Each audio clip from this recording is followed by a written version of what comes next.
نحمده ونصلي على رسوله الكريم أما بعد فأعوذ بالله من الشيطان الرجيم بسم الله الرحمن الرحيم قال الله تبارك وتعالى في شأن حبيبه إن الله وملائكته يصلون على النبي يا أيها الذين آمنوا صلوا عليه وسلموا تسليما اللهم صل على سيدنا ومولانا محمد وعلى الوجود والكرم منبع العلم والحلم والحكم وعلى آله وصحبه وبارك وسلم صلاة وسلاما عليك يا سيدي يا سيدي يا رسول اللہ۔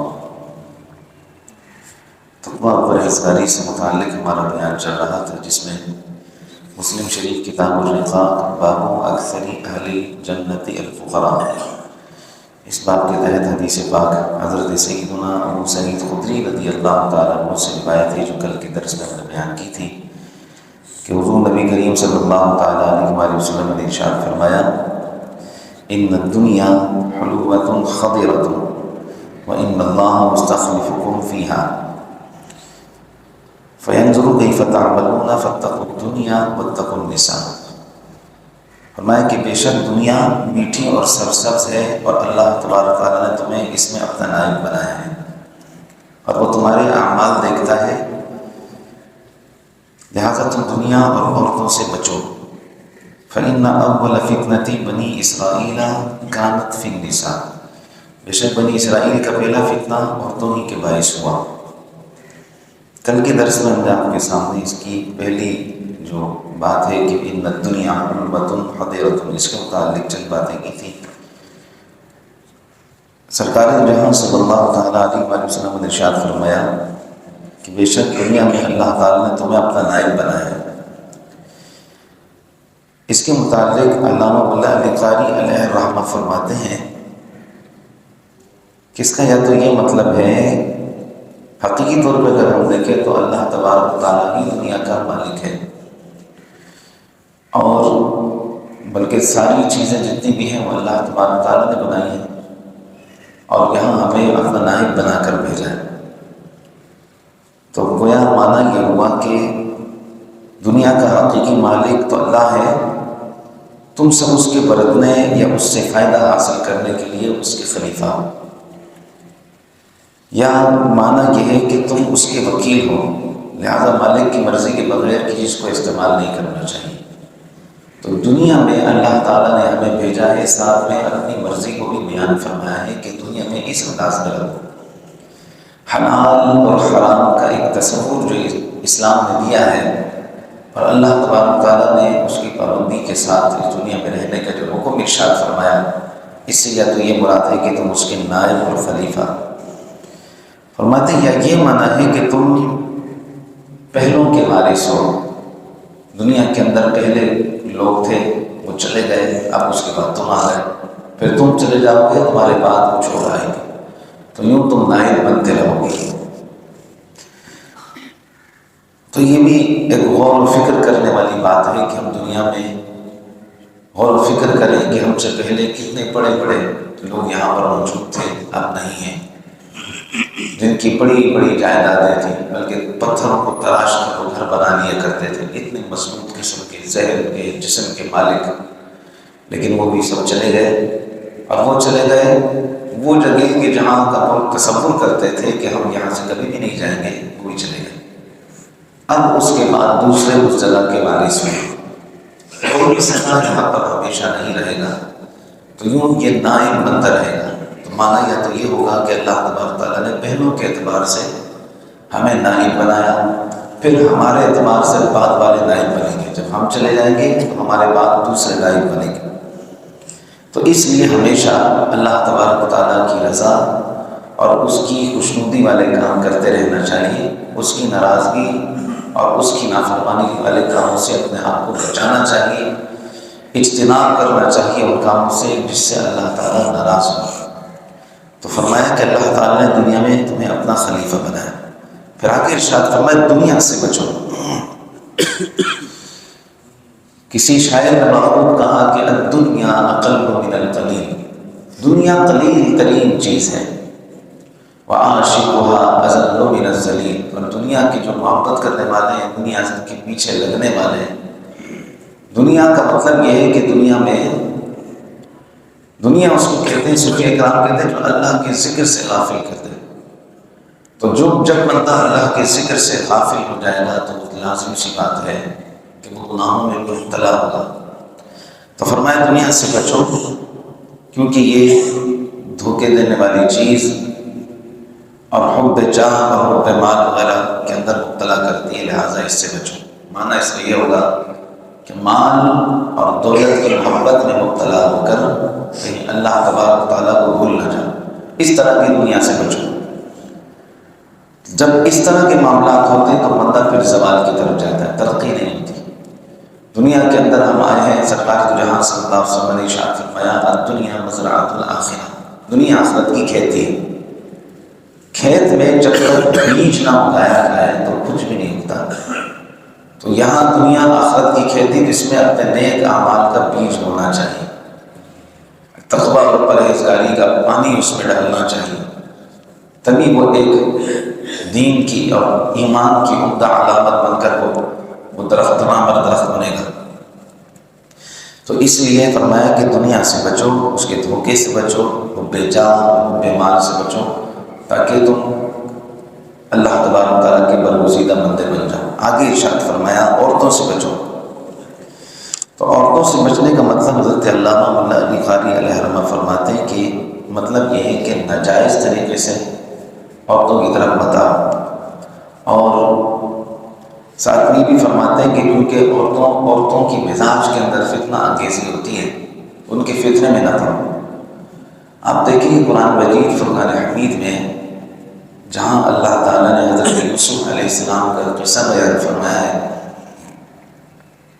جسے احسن القصص قرار دیا، اس میں اللہ تعالیٰ نے اس بات کو بھی بیان فرمایا ان کیدکن عظیم، کہ بے شک عورتوں کا جو مکر ہے وہ بڑا مکر ہے، وہ بڑا ہے، اور شیطان کے مکر کے مقابلے میں بھی شیطان کا مکر کمزور ہے، عورتوں کا مکر بڑا مکر ہے۔